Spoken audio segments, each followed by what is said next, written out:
안녕하세요. 생방송 투데이 전북입니다. 1996년 중국으로 수출된 드라마가 선풍적인 인기를 끌고 난 뒤에 바로 우리나라 대중문화에 대한 좀 열풍이 불기 시작했습니다. 중국뿐만 아니라 홍콩, 베트남, 필리핀 등 정말 동남아시아 전역에서 한류, 그야말로 한국의 문화가 열풍을 타고 있습니다. 맞습니다. 처음에는 이게 드라마로 시작을 했다가요. 영화, 케이팝, 나중에는 뭐 패션, 음식, 한글까지 우리나라의 그 영향력이 좀 커지고 있다는 생각이 들어요. 게다가 요즘은 새로운 영역까지 진출하고 있는데요. 바로 의료 분야가 되겠습니다. 의료 한류 잠시 후에 저희가 소개해드릴게요. 네, 그 밖에도 오늘 생방송 투데이 전북 다양한 소식으로 여러분들 준비하고 있습니다. 자, 채널 고정 부탁드리겠고요. 처음으로 투데이 뉴스부터 만나보시죠. 안녕하십니까. 9월 16일 투데이 뉴스 전해드립니다. 전북 지역 주요 대학들의 2016년도 수시 모집 원서 접수가 어제 마감됐습니다. 전북대는 2,100여 명 모집에 13,400여 명이 지원해 평균 6.29대 1의 경쟁률을 기록했습니다. 역사교육과가 31대 1로 경쟁률이 가장 높았고 사학과 26.5대 1, 체육교육과 24대 1로 순이었습니다. 전주대는 2,100여 명 모집에 14,500여 명이 지원해 평균 6.85대 1의 경쟁률을 기록했고 원광대는 2,900여 명 모집에 16,200여 명이 지원해 평균 5.52대 1의 경쟁률을 보였습니다. 또 우석대는 5.46대 1, 군산대는 5.5대 1의 경쟁률을 기록했습니다. 수시 모집 합격자는 다음 달부터 오는 12월 초까지 각 대학교 홈페이지를 통해 공개합니다. 법조타운이 들어서는 전주 만성지구 아파트 분양가가 3.3제곱미터당 800만 원을 넘어설 전망입니다. 전주시 분양가 심사위원회는 만성지구에 들어선 골드클래스 아파트의 3.3제곱미터당 분양가를 평균 810만 원 이하로 결정했습니다. 골드클래스는 심사위원회 결정을 토대로 분양가를 최종적으로 확정한 뒤 분양에 나설 예정입니다. 노인들에게 건강식품의 효능을 과장해 판매한 혐의로 일당이 경찰에 붙잡혔습니다. 전주 완산경찰서는 43살 장모 씨 등 12명을 식품위생법 위반과 방조 등의 혐의로 불구속 입건해 조사하고 있습니다. 장 씨 등은 지난 3월부터 넉 달 동안 충남 금산군 추부면에 이른바 떴다방을 차린 뒤 5만 원짜리 건강기능식품이 허리와 염증 등의 효과가 있다고 속이고 한 개에 30만 원씩 팔아 노인 500여 명에게 1억 7천여만 원을 챙긴 혐의를 받고 있습니다. 경찰 조사 결과 장 씨 등은 전국의 노인정을 돌며 무료로 충청도 관광을 시켜준다며 광고지를 뿌린 뒤 관광버스로 노인들을 끌어들인 것으로 드러났습니다. 전북지방중소기업청은 오는 11월 군산 새만금 컨벤션센터에서 열리는 해외 바이어 초청 수출 상담회에 참여할 전북 지역 중소기업을 오는 23일까지 모집합니다. 바이어 초청 나라는 중국과 싱가포르, 인도네시아, 일본, 인도 등이며 상담 품목은 가공식품과 생활용품, 특장차 분야 등입니다. 수출 상담회가 끝난 뒤에는 현지 공장도 방문할 계획입니다. 전북 어린이회관이 어린이 창의체험관으로 바뀝니다. 전라북도는 내년부터 오는 2018년까지 220억 원을 들여 지하 1층, 지상 3층 규모의 창의체험관을 신축할 계획입니다. 체험관에는 과학, 자연, 신체, 요리, 감각 등 분야별 체험 공간과 강의실, 공연장 등을 갖추기로 했습니다. 전북 어린이회관은 지난 1990년에 지어져 시설이 낡고 콘텐츠도 부족하다는 지적을 받아왔습니다. 지금까지 투데이 뉴스였습니다.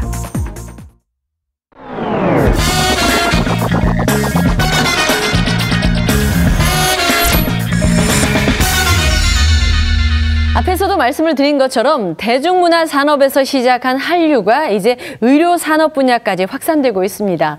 우리의 의료 기술이 세계 속으로 뻗어나가는 그야말로 의료 한류가 시작됐죠. 맞습니다. 우리 지역에서도 이 의료 한류에 한 몫을 하고 있는 병원이 있습니다. 바로 이 원광대학교 의과대학병원 서일영 기획조정실장 모시고 오늘 이야기 나눠보겠습니다. 안녕하십니까? 네, 안녕하십니까? 네, 그 의료 한류 아직은 저는 조금 생소한 단어이긴 한데 이게 우리나라 의료 수준이 좀 그만큼 성장했는지도 궁금하고요. 의료 한류 어떻게 진행되고 있는 건가요? 네, 뭐 말씀해주신 대로 의료 어떻게 보면 뭐 수술이라든가 진료 그런 한류 열풍이 불고 있는데요. 뭐 우리나라 의료 수준이 높다는 거는 뭐 세계적으로 다 이미 그 인정이 된 상태고 예를 들어서 최첨단 그런 다빈치 로봇 수술이라든가 그런 것들을 아주 뭐 미국이나 유럽 못지않게 잘하고 있습니다. 하지만은 거기에 대한 그 비용이 그 미국이나 유럽에 비해서 훨씬 더 저렴하고 그렇기 때문에 해외 뭐 중국이라든가 러시아 여기저기 나라에서 우리나라를 수술을 받고자 찾아오시는 그런 경향들이 많고요. 이런 기조를 보고 이제 정부에서 그 해외한 조치 사업을 이제 적극적으로 시작했고 우리 전라북도 지자체에서 도움을 줘가지고 저희 병원에서도 2010년도부터 해외한 조치 사업을 적극적으로 하고 있습니다. 그래서 네. 그 나름대로 지금 성과를 거두고 있었고 예를 들어서 작년 한 해 동안 저희 우리 원광대학교 병원을 찾은 환자가 1,700명 정도 실인원 그 정도 돼 있고요. 예. 거기에 따른 부수적인 그런 진료 수입이 연간 뭐 22억 정도. 그래서 굉장히 많은 그런 성과를 올리고 있습니다. 네. 네. 몽골 하면은 이제 징기스칸의 그런 제국과 광활한 초원을 떠올리게 되는데 몽골과 우리 지역 원광대학병원이 교류를 한다. 현재 어떤 상황인지 좀 설명을 해주신다면요. 네, 그 말씀하신 대로 몽골은 정말 그 광활한 그런 초원이 있는 나라고, 네. 뭐 북쪽으로는 바이칼 호수해 가지고 러시아, 그리고 남쪽으로는 그 고비 사막, 그래서 그 중국과 그 연안에 돼 있고요. 과거에는 뭐 아주 13세기 때는 징기스칸에 해가지고 세계적인 그런 제국이 있었지만은 그 이후에 뭐 청나라 지배라든지 구소련 지배를 받다 보면서 현재는 굉장히 그 경제적으로라든지 정치적으로 조금 불안한 그런 상황이 있습니다. 네. 특히 그 의료 수준 같은 경우는 뭐 1970년대 그런 수준밖에 되지 않기 때문에 여기에다가 그 빈부격차가 굉장히 심하고 또 경제적으로 여유가 있는 사람은 그러다 보니까 미국이나 뭐 중국이나 러시아로 가게 됩니다. 그래서 저희 병원이 몽골을 해외 한조치 사업의 그런 타겟으로 삼고자 결정을 했고, 그래서 2010년도부터 몽골을 적극적으로 해외 한조치 사업의 그 타겟으로 삼고 사업을 하고 있습니다. 예. 자, 그럼 이 원광대학교 병원과 또 몽골 현지 병원과의 교류, 의료 교류 구체적으로 어떻게 진행되고 있나요? 네, 저희가 2010년도부터 몽골에 직접 가서 MOU를 했고요. 지금 저희 현재까지 약 6개 큰 병원들과 MOU를 됐고, 그리고 몽골 의사들을 연수를 시켰습니다. 그래서 해외 한조치 사업이라든지 또는 그 한국 몽골 프로젝트가 2012년도부터 있었는데, 네. 한국 몽골 프로젝트를 통해 가지고 현재까지 그 106명의 의료인들을 연수를 마쳤고요. 그리고 저희가 그 기회가 될 때마다 몽골에 직접 방문해 가지고 방문 교수 프로그램을 해서 수술이라든지 진료라든지 그런 것들을 하게 됐습니다. 그러다 보니 이제 저희가 그 자연히 몽골에서 저희 병원의 그 인지도가 매우 높아졌고요. 그래서 저희 병원을 찾는 몽골 환자들이 꾸준히 늘고 있습니다. 네. 근데 얼마 전에 원광대학교 총장님과 또 관계자들이 몽골 일정에 참여했다고 하는데 이것이 의료 교류와 관련이 있었나요? 네, 9월 6일부터 10일까지 저희 그 대학 김도정 총장님 그리고 우리 최두영 병원장님 모시고 몽골에 다녀왔습니다. 그래서 가장 큰 행사는 원광인의 밤에서 원광대학교 병원에서 연수를 받은 그 의사들, 몽골 의사들을 대상으로 해가지고 일종의 그 동문회 밤을 했습니다. 그래서 그 동문회 밤 때 그 몽골의 그 유수한 그 병원장들뿐만 아니라 몽골 그 보건부 그리고 철도청 그리고 제1병원장들 그런 분들이 오셨고요.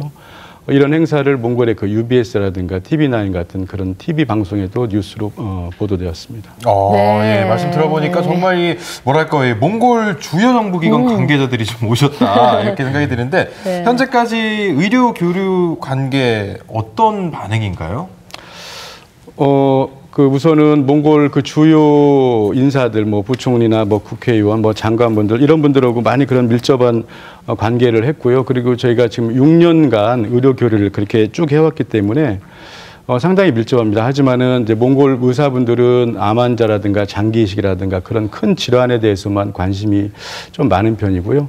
그렇지만 저희가 보기에는 건강검진이라든가 기본적인 그런 시스템이 상당히 좀 먼저 필요하지 않나 그런 생각이 많이 듭니다. 그래서 이런 저희들의 그런 그 노하우라든가 의견들을 몽골 그 정부에다 꾸준히 이렇게 전해주고요. 그리고 몽골 의사들을 연수시키는데도 이렇게 이런 저희들 의견을 반영해서 하고 있습니다. 네. 네. 근데 이렇게 언어도 다르고 문화도 다른 나라에서 교류하고 뭔가 그 이야기를 나눌 수 있다는 게 쉽지 않은데요. 원광대학병원과 몽골과의 이런 배경, 어떤 교류가 이루어지게 됐는지 그 설명을 좀 해주신다면. 네, 뭐 처음에는 제가 몽골을 타겟으로 한 건 아니고 이제 뭐 중국이라든가 미국, 러시아 여기저기 나라를 많이 했습니다. 그러던 중에 그 몽골이 저희하고 그 뭐 유전자도 굉장히 많이 비슷하고 그리고 외모도 많이 비슷하고 특히 한류 열풍이 너무 이렇게 좋아서요. 그래서 몽골을 이제 타겟으로 해보자 그렇게 결정을 했고 우선 처음에는 이제 몽골 정부라든지 공공기관을 대상으로 이렇게 협력기관을 했고요. 그 다음에 의사연수를 했고, 그 이후에 환자유치 사업을 하면서, 그리고 필요에 따라서는 저희가 몽골의 무료 진료라든가 그런 그 공공사업을 했습니다. 그래서 이런 그 저희 나름대로의 그런 시나리오를 가지고 몽골 그 진출을 시작했습니다. 네, 이렇게 한국과 몽골 이 보건의료부나 교류가 또 어떤 영향을 미치는지도 좀 궁금하고요. 나아가서 이 원광대학교 병원의 해외 의료 교류, 우리 지역 전라북도와는 또 어떤 영향을 좀 줄 것 같은지 들어보고 싶습니다. 예, 뭐 우리나라가 지금 뭐 100세 시대, 그리고 평균 수명이 뭐 80세라고 하는데, 사실은 몽골은 지금 현재 평균 수명이 60세밖에 되지 않아서 저희가 이런 사업을 꾸준히 하다 보면은 물론 이제 진료의 그런 수익도 있지만은 몽골에 대한 그런 의료 수준을 좀 높여서 몽골 국민들의 그 건강에 좀 이바지할 수 있다 생각을 하고 있고요. 우리 전라북도 뭐 첫 번째로는 이제 환자를 많이 보니까 진료 수익도 많이 들고, 그 이외에 그런 여러 가지 관광 부대 수익이라든지 일자리 창출이라든가 이런 것들이 충분히 이렇게 많이 늘 것 같다고 생각을 하고 있고요.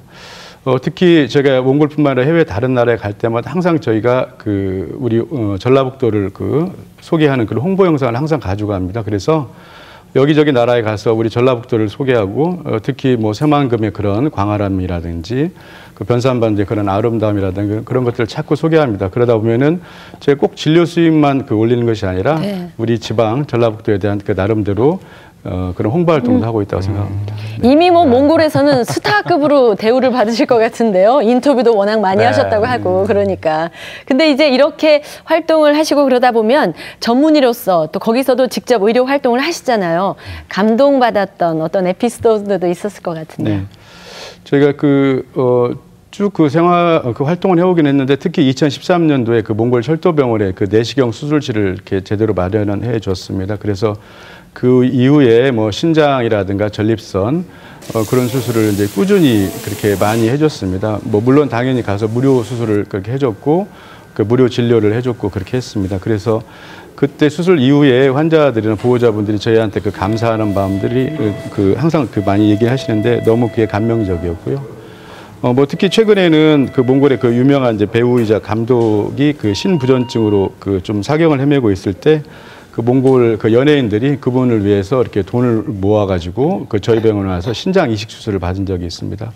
그 이후에 최근에 저희가 그 이식 수술을 받은 분을 찾아뵀는데 너무 행복하고 가족들 그 단란한 모습을 보니까 정말 아주 그 보람이 있었습니다. 네. 좀 전에 그 영상 보니까 그 영상에 나왔던 게 직접 교수님께서 수술을 하신 건가요? 예, 전립선 환자가 있었는데요. 그거를 전립선 비대증 환자가 있었는데, 그걸 이제 내시경으로 수술을 해준 장면이었습니다. 네. 자, 이렇게 뭐 땀과 노력으로 이뤄냈지만 또 감동과 보람까지 좀 찾고 계시는 것 같은데, 앞으로 이 글로벌 의료 한류의 현실, 실현을 또 위해서 원광대학교 병원에서는 앞으로 어떤 계획들을 갖고 계신지도 궁금합니다. 네, 뭐 우선은 여러 시스템이 있지만은 최근에 제가 집중하고 있는 거는 이제 원격 진료, 화상 진료 시스템에 집중을 하고 있습니다. 그래서 뭐 중국이나 몽골 그 현지 사무소를 두어가지고요. 그리고 우리 병원하고 그 의사들끼리 또는 의사 환자들끼리 해서 그 화상 진료를 합니다. 뭐 물론 엑스레이라든가 CT라든가 뭐 그런 것들도 그 화상상에서 서로 이렇게 주고받을 수 있게 했습니다. 네. 그래서 직접 눈으로 그 의사 환자를 직접 볼 수가 있고, 그리고 돌아간 그 나라로 돌아간 이후에도 그 사후 관리를 할 수 있는 그런 화상 시스템을 했고요. 이런 것들을 꾸준히 하면은 저희가 그 지방에 있는 그런 병원이긴 하지만은 의료 수준은 뭐 세계 어디에도 그 뒤지지 않다고 생각하고 있고, 특히 우리 전라북도에 좋은 그런 자연 환경이 있기 때문에 우리의 수준, 의료 수준, 그리고 전라북도의 좋은 자연 환경 합치면은 뭐 해외 환자 유치 사업에 뭐 절대적인 강자가 될 수 있을 거라고 생각합니다. 그렇죠. 정말 그분들은 고마운 전라북도를 기억하실 것 같습니다. 예. 앞으로 또 러시아 쪽도 생각하고 있으시다고요? 네. 뭐 물론 이제 러시아 이외 중국도 많이 생각하고 그러는데, 러시아도 역시 한류 열풍이 굉장히 강하고 있고요, 강해 있고요. 특히 뭐 굉장히 많은 사람들이 한글을 배우고 있을 정도로 강합니다. 그래서 러시아, 뭐 카자흐스탄, 우즈베키스탄 그런 나라에도 관심을 두고 있습니다. 네, 우리 의료진도 그쪽을 가고 또 그쪽에 있는 의료진도 우리를 찾고 이런 교류를 통해서 발전을 거듭하시길 바라고 정말 기대되는 부분이 많거든요. 의료진들 마음가짐이 남다르시겠어요? 네, 뭐 저희가 우리나라만 있으면은 널리 이렇게 보지를 못하는데 해외에 나가다 보면은 좀 더 큰 그 그림을 그릴 수가 있거든요. 그리고 우리나라 의료 수준, 우리나라 국가의 그런 브랜드 가치가 절대로 낮지 않고 굉장히 높다는 걸 많이 느낄 수가 있습니다. 네. 그래서 의료인으로서 자부심도 느끼고 그런 것들을 해외에서 자꾸 이렇게 알려드리고자 노력하고 있습니다. 네. 몽골까지 진출한 우리 원광대학교 병원 앞으로 발전 기대하고요. 또 그 영향으로 전라북도 발전에도 도움이 됐으면 좋겠습니다. 네. 오늘 말씀 고맙습니다. 네, 감사합니다.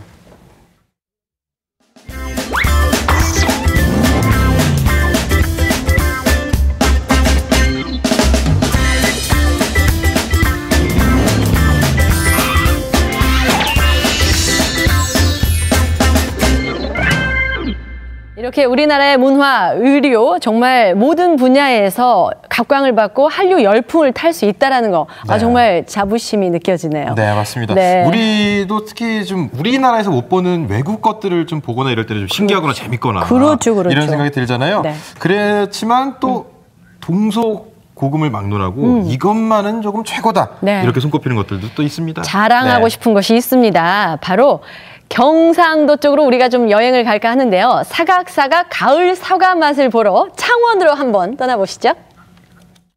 백설공주도 반한 빨간 사과의 유혹. 사각사각 맛있는 가을 사과의 매력 속으로 함께 들어가 보시죠.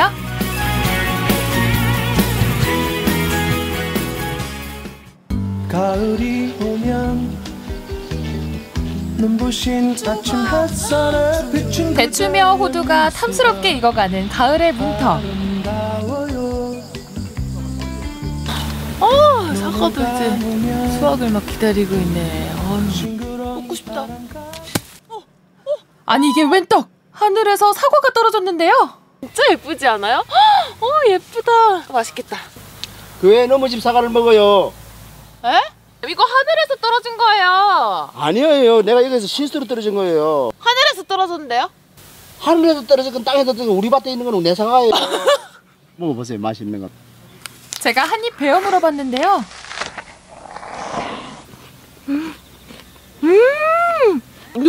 이렇게 달아요? 네, 원래 이게 자연에 준 선물이에요. 그렇구나. 아삭아삭하고 달콤하고 과즙도 굉장히 많네요. 네, 그래서 정말 원래는 좀 농사짓기가 까다롭지만은도 맛있는 사과가 생산된 것 같아서 너무 좋습니다. 아, 그렇구나.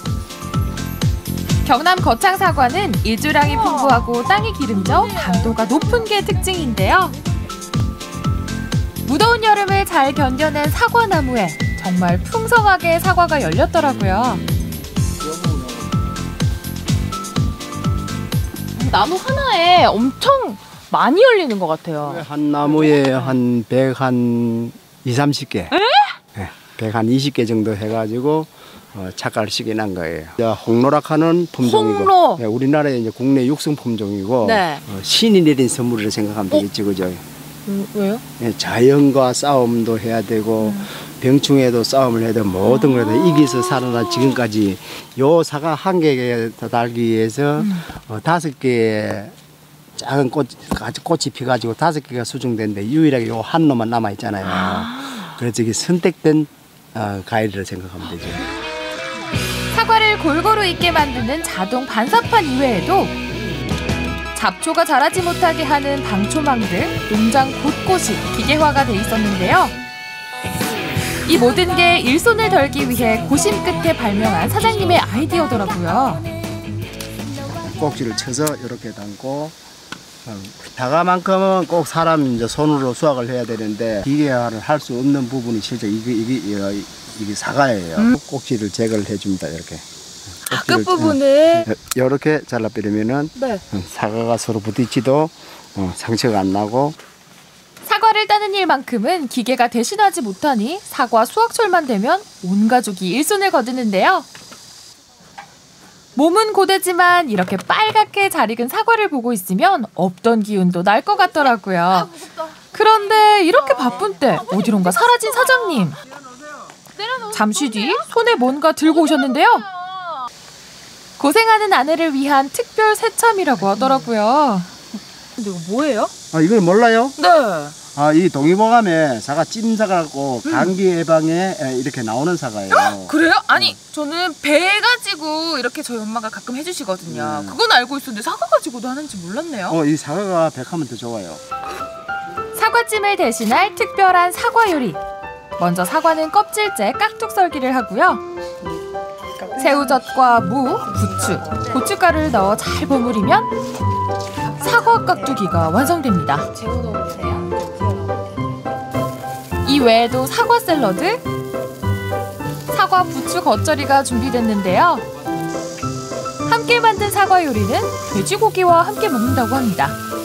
보통 이제 쌈 싸 드시거나 하실 때 이렇게 사과를 슬라이스를 내가지고 쌈을 싸 드시면은 이 돼지의 잡내를 없애줘요. 그래서 한번 드셔보시면 아시겠지만 상당히 맛있어요. 처음 알았어요. 이제 다 됐으니까 드셔보세요.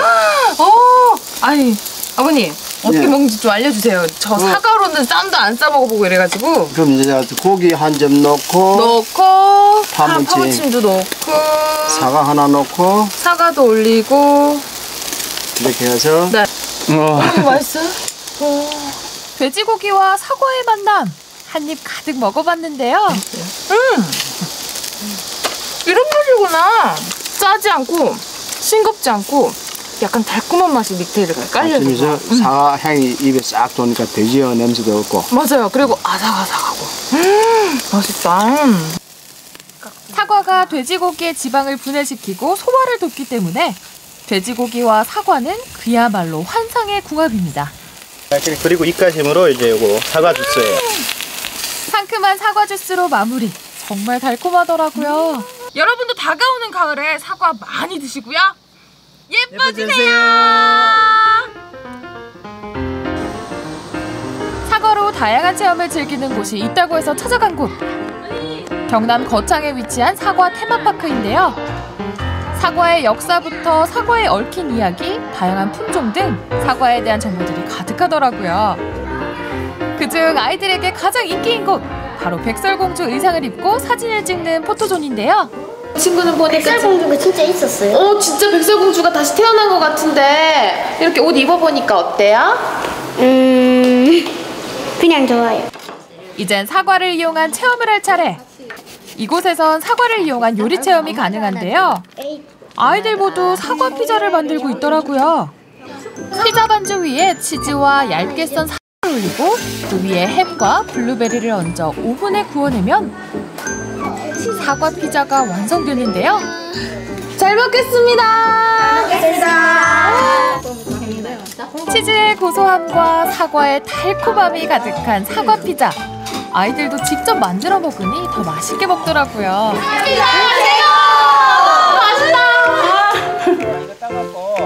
사과 테마파크 야외 체험장에선 또 다른 체험이 기다리고 있었는데.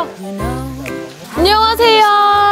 안녕하세요. 아니 여기 사과나무도 많은데 왜 이렇게 온 가족이 이 나무에만 옹기종기 모여가지고 계신 거예요? 이 사과요. 우리가 분양받은 사과예요. 사과나무를 분양받으셨다고요? 예. 꽃 피는 봄. 사과나무를 분양받으면 나만의 사과나무를 갖게 되는데요. 분양받으면 어떤 점이 좀 좋으세요? 일단은 제 사과나무가 생긴다는 게 너무 기쁘고요. 직접 와가지고 사과 이렇게 잎도 따주기도 하고 크는 과정을 지켜볼 수가 있어서 아이랑 같이 경험도 되고 또 수확을 해가지고 주변 가족들한테 나눠줄 수가 있어서 정말 기쁨이 2배가 되는 것 같아요. 그런데 덜 익은 사과에 뭔가를 붙이는 가족들. 나중에 이제 자세히 보니 다양한 문자가 새겨진 스티커였는데요. 글자를 이렇게 붙여놓으면은 글자 있는 부분만 햇빛을 못 받아서 나머지 부분 또 빨갛게 예쁘게 물드는 그 원리를 이용해가지고 이렇게 글자가 새겨진대요. 그래도 저도 처음으로 이렇게 해보는 거예요. 아 정말요?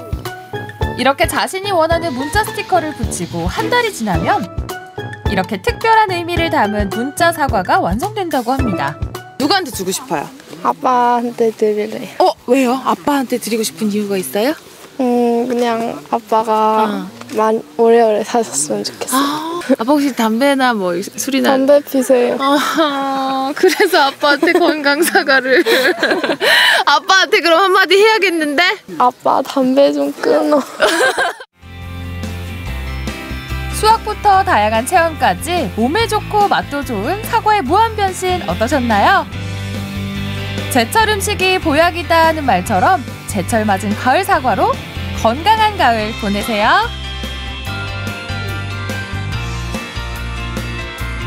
네, 이렇게 화면만 봐도 좀 군침이 돌고 막 침이 막 시큼시큼한 것 같은데 저는 사과는 그냥 생과나 뭐 과즙을 내서 먹는 줄 알았더니 나중에 보니까 사과 찜 있죠, 샐러드 있죠, 또 뭐 있었나요? 피자도 있었고. 피자. 저는 이렇게 많이 음식에 사용이 되는지 몰랐는데 다 보니까 어려워 보여요. 저는 사과 샐러드 정도는 한번 도전해 볼 만하겠다. 이런 생각이 듭니다. 김치 좋아하잖아요. 네, 맞아요. 사과 깍두기 요거 한번 꼭 도전하겠습니다. 그래서 건강을 요즘 챙기고 있는 김영철 아나운서에게 선물로 주고 싶네요. 알겠습니다. 네. 만약에 투데이 전북이 앞에서 말씀드린 것처럼 한류 열풍을 탄다면 그야말로 이 코너가 최고의 인기 코너가 되지 않을까 싶어요. K-팝이 아니라 K-푸드. 네, 맛있는 요리를 좀 소개하는 시간이죠. 오늘 저녁 뭐예요?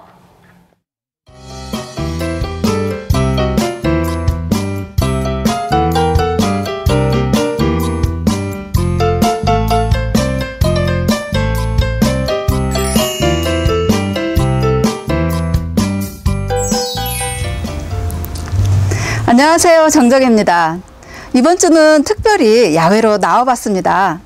오늘 이렇게 좋은 곳에 자리를 잡게 된 이유는 아름다운 한옥과 잘 어울리는 전통 음식을 소개해드리기 위함입니다. 한국적인 것이 가장 세계적이다라는 것 알고 계시죠? 한국 음식의 모토가 되는 전라북도 향토 전통 음식을 소개해드리도록 하겠습니다. 오늘 준비한 음식은 소고기를 이용한 숯불구이입니다. 소고기는 옛부터 워낙에 귀한 식재료다 보니까 평상시에 드셨다기보다도 명절이라든가 또는 큰 잔치 때에 만들어 먹었던 우리 지역의 전통 향토 음식이죠. 소고기 숯불구이 지금 시작해 보도록 하겠습니다.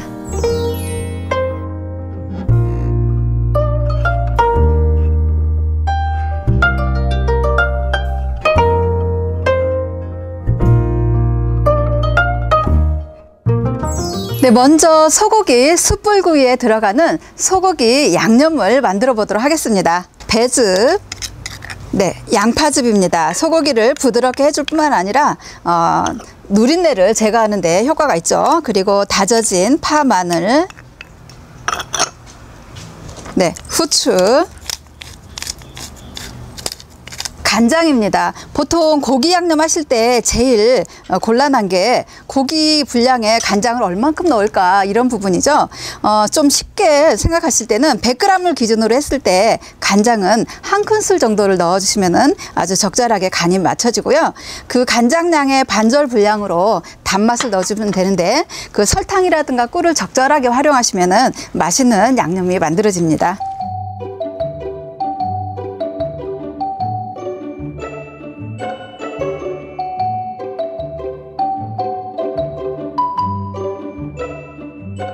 이렇게 고기를 제일 양념을 준비를 했고요. 네, 다음은 소고기인데요. 소고기는 주로 이렇게 지방이 좀 적은 부분을 활용하시는 게 좋습니다. 안심이라든가 또는 우둔 부분을 사용하시는 것이 적절한데요. 또 오늘 소고기 양념구이에 해당되는 고기는 좀 얇게 포를 떠서 장칼질을 좀 두시는 게 좋아요. 요즘에는 또 장칼질을 잘 해주시기도 하더라고요. 그래서 이렇게 양념에 잘 섞어줍니다.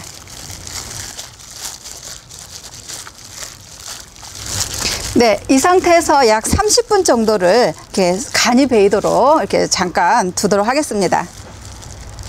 네, 이렇게 소고기에 갖은 양념을 해서 30분 정도 재뒀는데요. 이렇게만 하면 다른 지역과 다를 바가 없죠. 우리 전라북도 향토 음식은 이렇게 양념을 잰 소고기를 채반에 널어줍니다.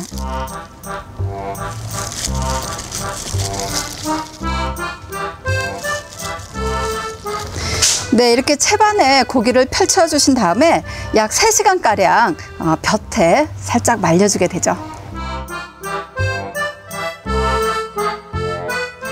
네, 이렇게 3시간 정도 지나게 되면 요즘에 또 반건조 형태로 약간만 이렇게 꾸덕꾸덕하게 말려진 상태가 됩니다. 그래서 이렇게 살짝 말려서 석쇠를 이용을 해서 숯불에 이렇게 구워주게 되죠. 네, 전라북도 향토 음식인 그 소고기 그 숯불구이는 완전히 굽게 되면은 육포 형태로 단단해서 음식과 드실 수 없는 건데 이것은 반건조된 상태입니다. 그래서 밥과 더불어서 먹게 되는 특별한 지역의 향토 음식이고요. 이렇게 살짝 구웠던 이유는 아무래도 고기가 워낙에 귀하다 보니까 입에서 이렇게 오물거리는 그런 식감들을 오래 유지하기 위해서 그랬을 거라 이렇게 생각을 해봅니다. 네, 이렇게 해서 숯을 이용을 해서 또 굽게 되면은 그 나무의 좋은 향이 고기에 배이기 때문에 또한 식감과 더불어서 좋은 향을 같이 느낄 수 있는 그런 소고기 구이가 되겠습니다. 네, 이렇게 숯불에 구워진 고기는 이렇게 한 입 크기대로 썰어주도록 하겠습니다.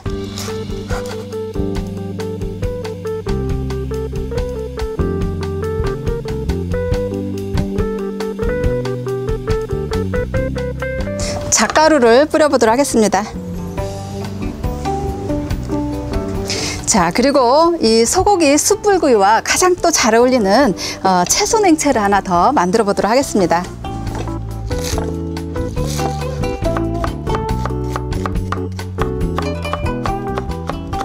네, 채소 냉채에 들어가는 양념 만들어 보도록 하겠습니다. 먼저 고춧가루를 한 큰술 정도 넣어 주시고요. 여기에 매실즙을 2수저 정도, 그리고 꿀 1수저, 네, 그리고 식초 1수저를 넣어 주시면 되겠어요. 네, 이렇게 매운맛과 더불어서 새콤달콤한 맛이 고기와 더불어서 드실 때 아주 상큼한 맛을 주거든요.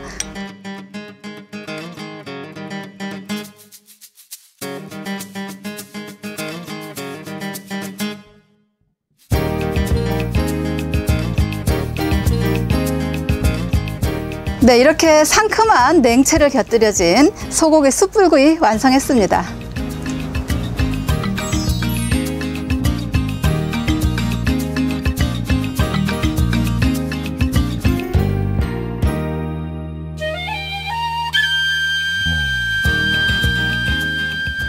천고마비의 계절을 맞이해서 맛있는 소고기 숯불구이와 더불어서 행복한 가을 되시기 바랍니다. 저는 다음 주에 뵙겠습니다. 감사합니다.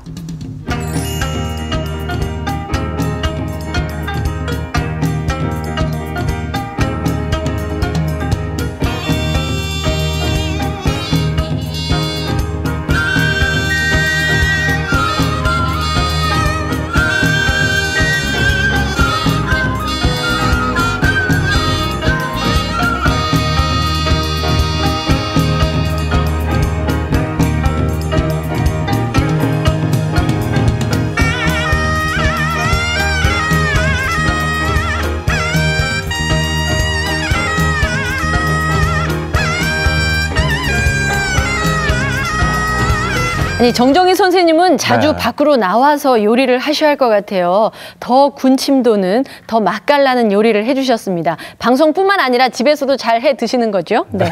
궁금하네요, 저도. 근데 오늘 이 전라북도식으로 만들어진 향토 음식 소고기 숯불구이, 저는 사실 처음 봤거든요. 네. 오늘 보니까 뭐 소불고기 같기도 하고 육포 같기도 하고 맛이 어떨지 저희도 네. 보는 내내 계속 궁금했잖아요. 그러니까요. 궁금했어요. 계속. 네. 소고기는 그야말로 옛부터 보양식이라고 하잖아요. 요즘 아유 몸보신 좀 해야 할 텐데 이러신 분들은 소고기 숯불구이 한번 해보시면 어떨까요? 요리법을 놓치셨다면 다시 보기 하시면 네. 예, 쭉 나와 있으니까 한번 해보시기 바래요. 네, 오늘 저녁 뭐예요? 이 전라북도의 향토 음식 소고기 숯불구이 또 함께 곁들여 먹으면 좋은 부추 겉절이까지 잘 봤습니다. 맛있게 봤습니다. 저도 네.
정말 이 프로그램 진행하면서 전라북도 곳곳의 소식을 전하니까 제가 하고 싶은 얘기가 너무 많았어요. 네, 맞습니다. 내일도 발빠르게 좀 준비해서 네. 전해드릴게요. 맞습니다. 내일도 많은 소식이 준비되어 있는데요. 먼저 시민이 만든다에서는요. 아무 생각 없이 다른 사람을 사진기로 찍고 또 자신도 찍히는 이 세태를 반영한 극 영화 사진 찍기 좋은 날 준비되어 있습니다. 네. 전국을 달린다에서는요. 김해의 전통 문화 예술 아주 여러 소식들을 함께 담아서 가을 풍경과 함께 전해드리겠습니다. 네, 생방송 투데이 전북 오늘 저희가 준비한 소식은 여기까지고요.